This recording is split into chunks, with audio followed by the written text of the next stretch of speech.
सभी को जय जगन्नाथ। और आज का विषय पर हम चर्चा करते हैं। अभी इस समय बहुत ज़्यादा इस विषय पर चर्चा हो रही है जगत गुरु रामभद्राचार्य जी पर। तो उनके विषय पर हम अवश्य कहना चाहते हैं कि रामभद्राचार्य जी को अपने वक्तव्य पर संयम रखना चाहिए। वह दिन प्रतिदिन आए दिन उनका सुनाई देता है, किसी न किसी संत को वो चैलेंज देते रहते हैं, चुनौती देते रहते हैं और ये बोलते रहते हैं कि मेरे सामने कोई 2 मिनट संस्कृत बोलकर दिखाए। वह मेरे सामने 2 मिनट संस्कृत बोल नहीं सकता। और इस तरीके से रामभद्राचार्य जी को वक्तव्य नहीं देना चाहिए। हालांकि वह विद्वान है, ज्ञानी है, ये बात सत्य है, परंतु एक से बढ़कर एक ज्ञानी इस धरती पर है। किसके पास कितना ज्ञान भरा पड़ा हुआ है या ना रामभद्राचार्य जी को पता है और ना ही किसी और को पता है। तो इसलिए अपने वचन पर, अपने वक्तव्य पर संयम रखना चाहिए।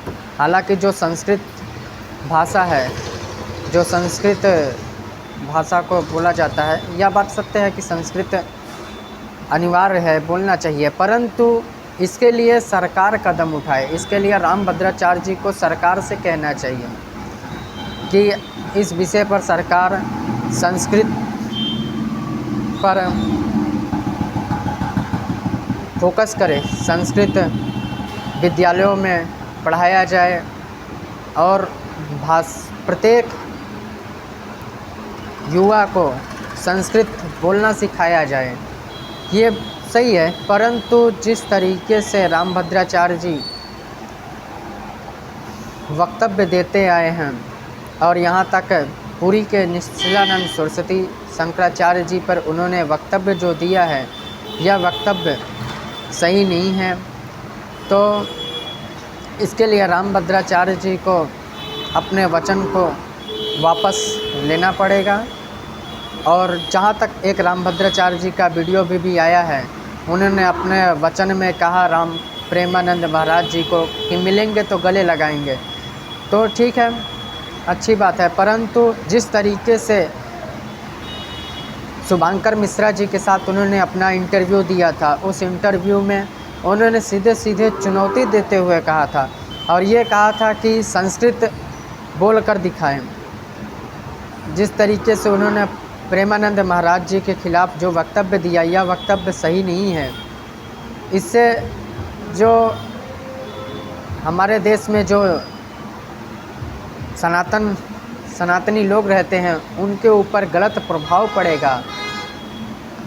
रामभद्राचार्य जी को अपना ही सर्वश्रेष्ठ कहना यह बिल्कुल उचित नहीं है, क्योंकि जहाँ तक अभी तक सनातन की बात है, शास्त्र की बात है, वेद की बात है, तो शास्त्र और वेद में भी अभी बहुत सारी ऐसी बातें हैं जो जानना अति आवश्यक बन जाता है। क्योंकि सनातन इतना बड़ा विज्ञान है, इतना बड़ा ज्ञान है कि उसे जितना ही जान लीजिए उतना ही कम है। कोई भी परिपूर्ण ज्ञानी इस धरा पर नहीं है। तो इसलिए प्रत्येक संत को, हर एक संत को अपना ज्ञान का जो अभिमान है वो त्यागना चाहिए। और यहाँ तक हमारा वीडियो बनाने का ये मकसद है कि आप लोग सनातन को आगे बढ़ाएं और आगे बढ़ाने का कार्य करें। यहाँ किसी से बैर नहीं है, ना ही रामभद्राचार्य जी से है और ना ही प्रेमानंद महाराज जी से है, ना ही किसी और अन्य संत से है, परंतु संतों को अपने अंदर बदलाव लाने की अति आवश्यक है। इसके लिए देखा जाना चाहिए। और रामभद्राचार्य जी भी कभी हनुमान चालीसा में गलती निकालते हैं, त्रुटि निकालते हैं। तुलसीदास जी पर त्रुटि निकालें, आदि गुरु शंकराचार्य पर त्रुटि निकालें, तो ये उचित नहीं है। आप अपना प्रचार प्रसार करें, इसमें कोई दो राय नहीं है, परंतु किसी संत के ऊपर टीका टिप्पणी करना यह उचित नहीं है। तो जय जगन्नाथ सभी को, और आप सब सनातन को आगे बढ़ाएं, और जय जगन्नाथ।